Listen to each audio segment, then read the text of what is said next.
Hello दोस्तों, राधे राधे, ओम साई राम। कैसे हैं आप सब? स्वागत है आपका मेरे यूट्यूब चैनल लाइफ विद रोशनी में। कैसे हैं आप सब? आशा करती हूँ आप सब बहुत अच्छे होंगे। मैं भी बहुत अच्छी हूँ।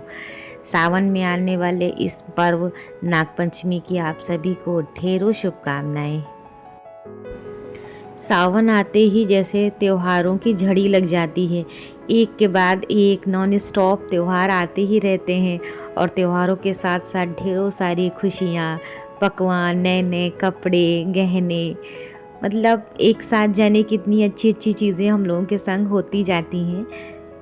वैसे आज सावन के सोमवार के साथ साथ नागपंचमी भी है, तो देखा जाए तो एक हिसाब से आज दो दो त्यौहार हैं।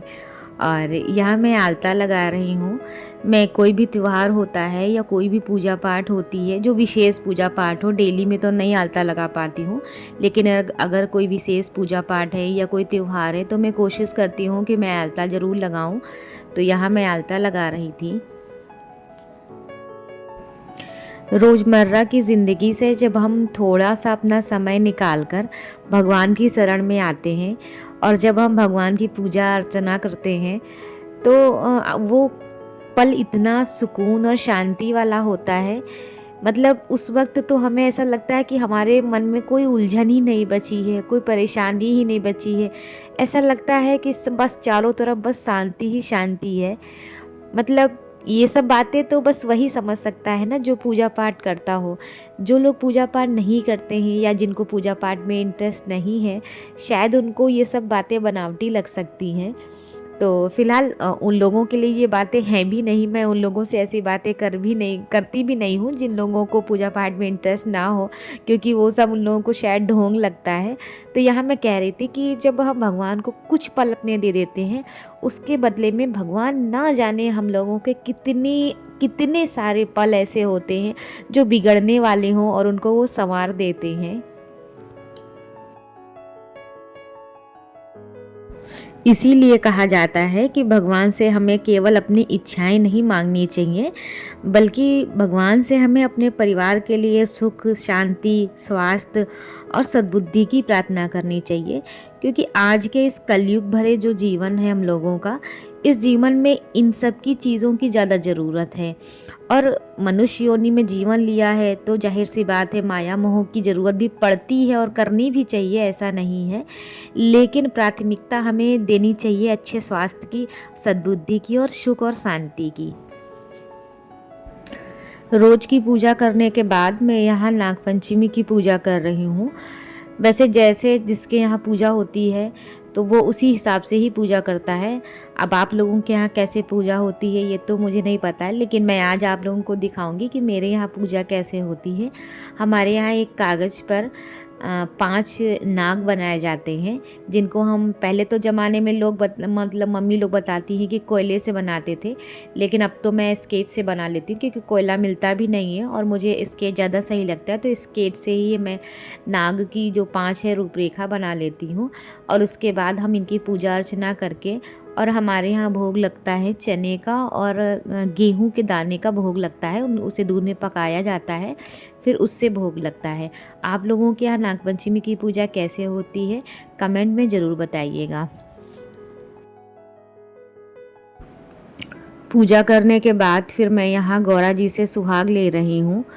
मतलब जब बड़ा कोई त्यौहार होता है या कोई विशेष पूजा पाठ होती है तो हमारे यहाँ कहते हैं कि गौरा जी से सुहाग ज़रूर लेना चाहिए।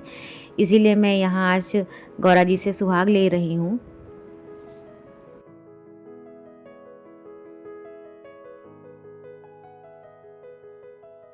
रात से ही बारिश रानी इतनी मेहरबान हो गई थी कि लगातार बारिश हो रही थी।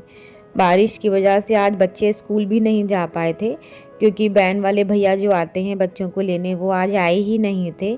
उनकी वैन एक्चुअली जहाँ खड़ी होती है वहाँ शायद पानी भर गया था, तो वो वैन अपनी निकाल नहीं पाए थे।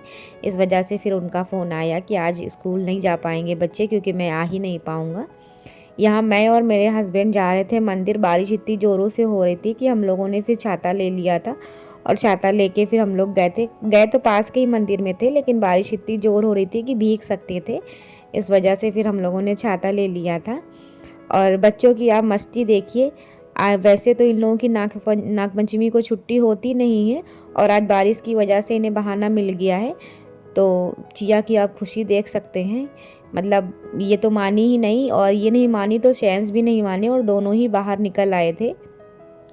फिर दोनों ने जम के मस्ती की पानी में, लेकिन ज़्यादा देर मैंने इनको मस्ती करने नहीं दी क्योंकि बीमार होने का भी डर है बच्चों का भी। छोटे बच्चे होते हैं तो ज़्यादा देर भीगेंगे तो बीमार भी पड़ सकते थे, इसलिए फिर मैंने जल्दी इन लोगों को अंदर बुला लिया था। हमारे यहाँ नागपंचमी में खीर और ये चने ज़रूर बनते हैं, जिनको घुघरी भी कहते हैं। तो ये दो चीज़ें तो ज़रूर ही बनती हैं नागपंचमी पे, इनको ज़रूर ही बनाया जाता है। बच्चे नहा धो के तैयार हो गए थे और बारिश भी रुक गई थी। तो मैंने फिर बच्चों से बोला कि तुम लोग जाओ और भोले बाबा पे जल चढ़ाओ, क्योंकि सावन भी चल रहे हैं और अभी बच्चे मंदिर जा भी नहीं पाते हैं क्योंकि स्कूल जाते हैं, स्कूल से आते हैं फिर ट्यूशन में चले जाते हैं, तो बच्चों को समय ही नहीं मिल पाता है। तो इसी वजह से फिर तीनों बच्चे गए हुए थे भोले बाबा पे जल चढ़ाने। यहाँ मैं खीर के लिए थोड़े से ड्राई फ्रूट्स कट कर रही थी।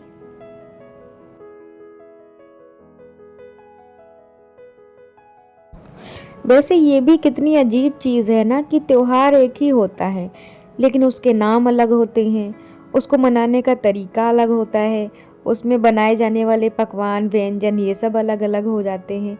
ज़रा सा क्षेत्र क्या चेंज होता है, हर त्योहार को मनाने का तरीका ही अलग हो जाता है। अब जैसे मेरे मायके और ससुराल में ही देखिए आप, दोनों ही जगह अलग अलग तरीके से नागपंचमी मनाई जाती है और दोनों ही जगह नाम भी अलग अलग हैं। मतलब बोलते तो नागपंचमी भी हैं, लेकिन मेरे यहाँ मायके में इसको ज़्यादातर गुड़िया बोलते हैं, और ससुराल में जो पूजा होती है वो तो अभी आपने इस ब्लॉग में देखी ही है। मेरे मायके में ऐसे पूजा नहीं होती है। मेरे मायके में हम लोग शाम को ये जो कपड़े से थोड़ी गुड़िया बनाते हैं और उन गुड़ियों को ले जाके एक जगह पे छोड़ते हैं, और भाई लोग जो होते हैं वो नीम की डंडी से उन गुड़ियों को पीटते हैं। तो वहाँ नागपंचमी को गुड़िया कहते हैं, और वहाँ ये गुड़िया के नाम से ही ये त्यौहार फेमस है, और यहाँ बिल्कुल अलग है। तो सोचिए, मतलब त्यौहार एक ही होता है और ज़रा सा क्षेत्र अलग होते हैं और चीज़ें सब कितनी अलग हो जाती हैं।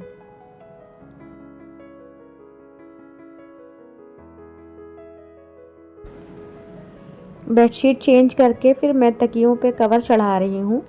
यहाँ आप लोग सोच रहे होंगे कि कवर तो पहले से ही चढ़े हैं और मैं ये दोबारा दो दो कवर क्यों चढ़ा रही हूँ।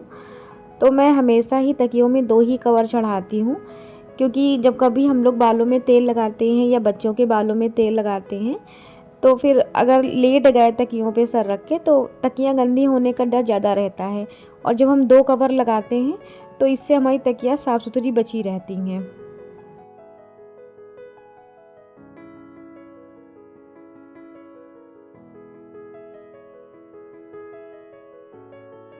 बच्चों के साथ और घर के कामकाज के बीच में दिन का पता ही नहीं चलता है कि दिन कब निकल जाता है। और वैसे भी आज तो त्यौहार था, तो आज तो हम लोग वैसे भी ज़्यादा व्यस्त रहते हैं। तो यहाँ दिन तो पूरा निकल चुका था, ये शाम का वक्त है। मैं तैयार हो चुकी थी और मैं बच्चों को तैयार कर रही थी, क्योंकि हमें जाना है पास में जो भोले बाबा का मंदिर है वहाँ तक। क्योंकि वहाँ हम लोगों के यहाँ एक छोटा सा रिवाज होता है, सभी लेडीज़ें मिलके झूमर डालती हैं। तो वहाँ हम लोग जा रहे थे, उसी के लिए मैं तैयार हो चुकी थी, और मैंने पहना था ये रानी कलर का सूट। वैसे बहुत से लोग आज हरा भी पहनते हैं, हरे कलर के कपड़े पहनते हैं और मेहंदी वगैरह भी लगवाते हैं, लेकिन मैंने मेहंदी गिंदी नहीं लगवाई थी। और मैंने सुबह ही हरा सूट पहना था, इस वजह से मैंने अब रानी कलर का सूट पहना हुआ है।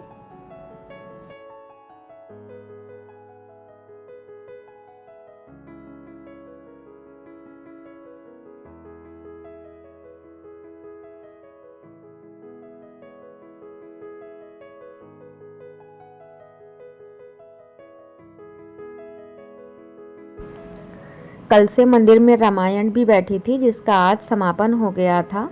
और भोले बाबा देखिए बर्फ़ से सजे हुए थे, बहुत ही सुंदर लग रहे थे भोले बाबा। और यहाँ झूमर डलना शुरू हो गया है।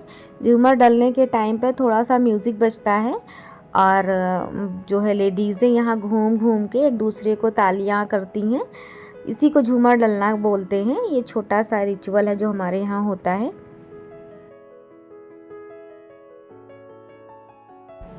झूमर डाल के मैं फटाफट आ गई थी घर वापस। यहाँ मैंने पहले ही आलू बॉयल करके रख दिए थे, जिनको आते ही मैंने छीलना शुरू कर दिया, क्योंकि आज 2 तरीके का खाना बनना है। एक तो हस्बैंड फास्ट हैं तो उनका भी फास्ट वाला खाना बनना है, और बच्चे क्योंकि सिंघाड़े के आटे की पूड़ियाँ नहीं खाते हैं।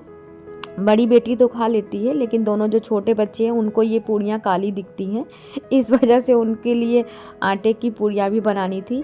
तो पहले किचन साफ़ था, मैंने सोचा पहले व्रत का खाना बना लूँ, उसके बाद में आटे का प्रयोग करेंगे, क्योंकि हमारे यहाँ व्रत में आटा नहीं खाया जाता, हम लोग गेहूँ का आटा नहीं खाते हैं। ये मैंने बनाई थी व्रत वाले आलू।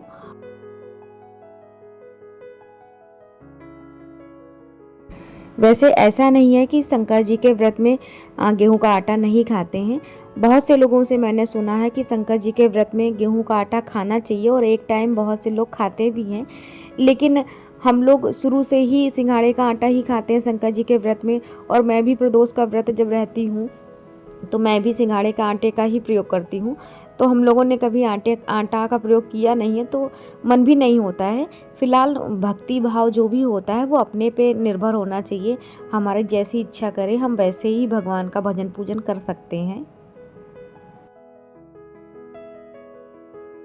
व्रत का खाना बन चुका था, फिर मैंने बच्चों के लिए भी थोड़ा सा जीरा आलू बना दिए थे और पूड़ियाँ बना दी थी।